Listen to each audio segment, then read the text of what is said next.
Olá IPCA, hoje é segunda-feira, dia 17 de fevereiro de 2014. Estamos juntos há 561 dias lendo a Bíblia e hoje leremos os capítulos 8 e 9 do segundo livro de Samuel e também o Salmo 60. Depois de muitos dias lendo salmos, que são as canções, as poesias escritas pelo povo de Deus, lendo salmos que se referiam à conquista de Jerusalém, ao reinado de Davi, que simbolizava o reinado eterno do governo messiânico, finalmente nós voltamos à história. Faz bastante tempo que deixamos o capítulo 7, que é aquele capítulo onde Deus promete a Davi que lhe daria um descendente para sempre no trono de Israel, e faz muito tempo que deixamos este capítulo para ler os Salmos e os desdobramentos no livro dos Salmos das esperanças que este capítulo gerou. Agora, depois de ter feito uma longa digressão, voltamos para ler a história a partir do capítulo 8. E vemos então vitórias militares de Davi, logo depois de ter tomado Jerusalém, ter procurado centralizar a adoração na vida da nação, ter trazido a arca e ter recebido de Deus então a promessa de um descendente para sempre no trono. Quando vamos ver aqui as conquistas iniciais de Davi depois destes fatos, nos surpreende o detalhe de que Davi sujeitou os filisteus. Fazia tempo que os filisteus eram a pedra no sapato de Israel. Saul morreu nas mãos dos filisteus. Golias era um filisteu. Sansão lutou contra os filisteus. Isso significa que há muitas décadas os filisteus estavam sendo um tormento na vida do povo de Israel. Cumprindo a promessa de Deus de que usaria Davi para resolver este assunto, aqui então vemos Davi vitorioso. E finalmente os filisteus somem do cenário e não vão mais aparecer como um problema pelo resto do Antigo Testamento. Davi também resolve o problema com outros inimigos, derrotando os moabitas e exterminando 2/3 do inimigo e sujeitando 1/3 restante. Isso pode nos parecer bastante cruel, mas as práticas da época e as medidas da época requeriam esse tipo de coisa, que para nós hoje, no mundo em que vivemos, tem uma conotação bastante diferente.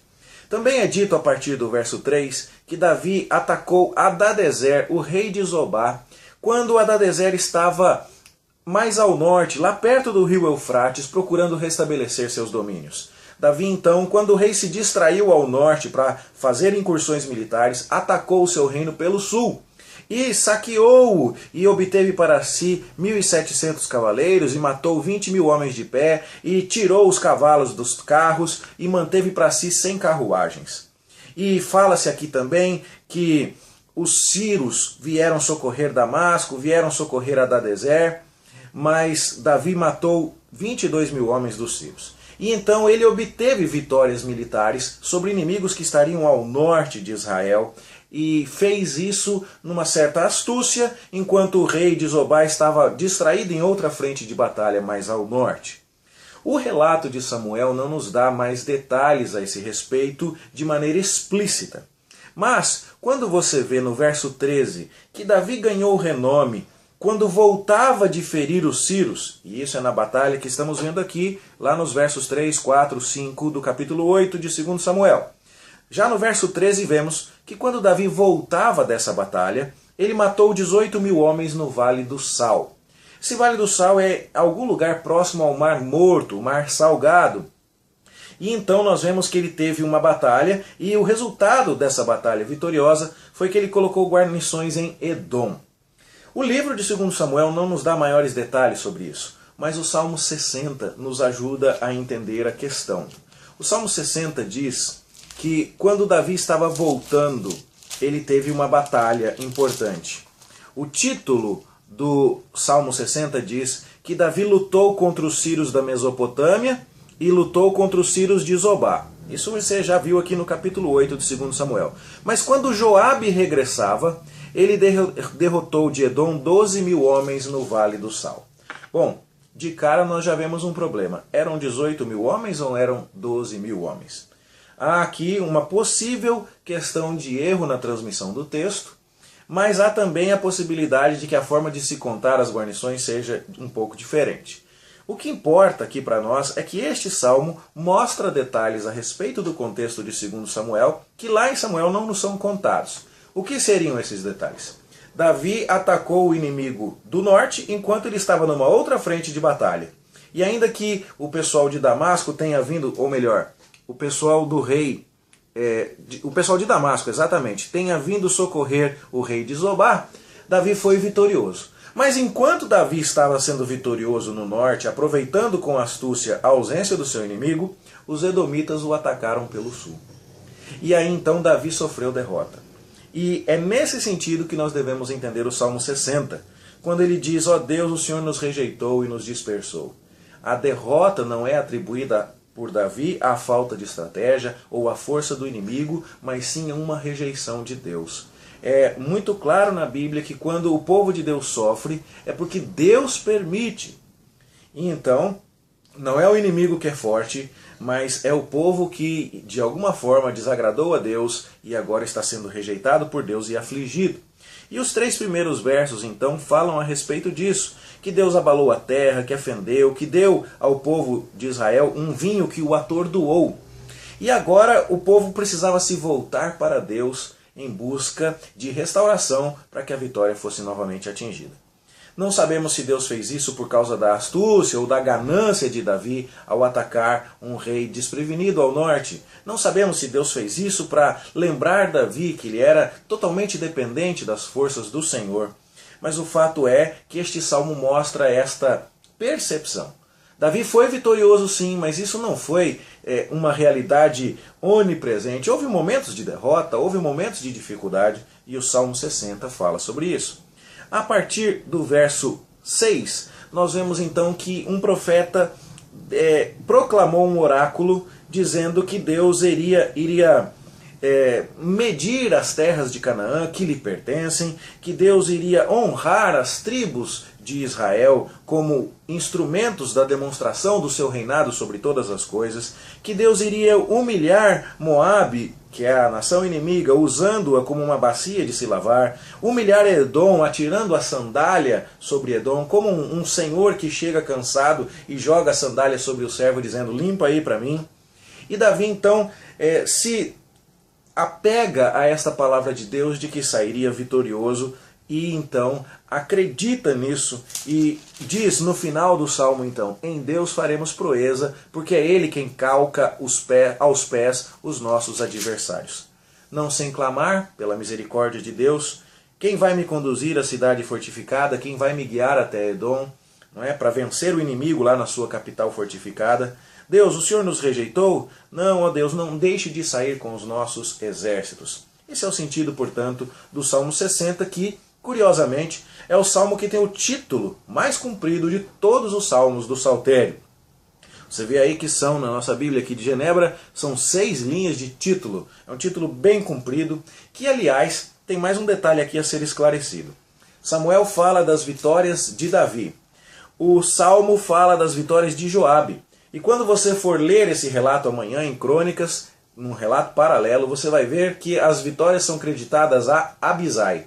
E afinal de contas, quem pelejou? Davi, Joabe ou Abisai? Os 3. Davi era o rei, Joabe era o comandante do exército, Abisai o comandante da guarda real, todos envolvidos na batalha. Em cada momento, um deles recebeu o maior destaque na proclamação da vitória. Pois bem, vemos então em 2 Samuel capítulo 8 as vitórias iniciais de Davi. E é muito substancial que, apesar de ter algum revés, como o Salmo 60 nos conta, Davi obteve muitas vitórias. Diz o verso de número 6, na sua parte final, que o Senhor dava vitórias a Davi por onde quer que ele fosse. Isso é repetido no final do verso 14 de 2 Samuel 8, para mostrar que Deus de fato estava fazendo o reinado de Davi prosperar. De tal forma que, quando Davi coloca guarnições no território dos inimigos, como você vê ele colocando guarnições em Damasco, na Síria, ou colocando guarnições em Edom, Davi está fazendo aquilo que na época de Saul os filisteus faziam com Israel. Eles é que colocavam guarnições nas cidades israelitas, e Jonatas teve que atacar uma dessas guarnições, se você se lembra bem, porque Saul não a atacava. E aí você vê a reversão do quadro. Saul não confiava em Deus e era sujeito aos inimigos. Davi confiou em Deus e sujeitou os inimigos. Experimentou sim alguns reveses, como o Salmo 60 nos conta, mas foi vitorioso e fez para si renome. e foi temido pelos vizinhos da sua nação. O capítulo 8, na sua parte final, traz um resumo dos seus oficiais e mostra como ele era bem assessorado.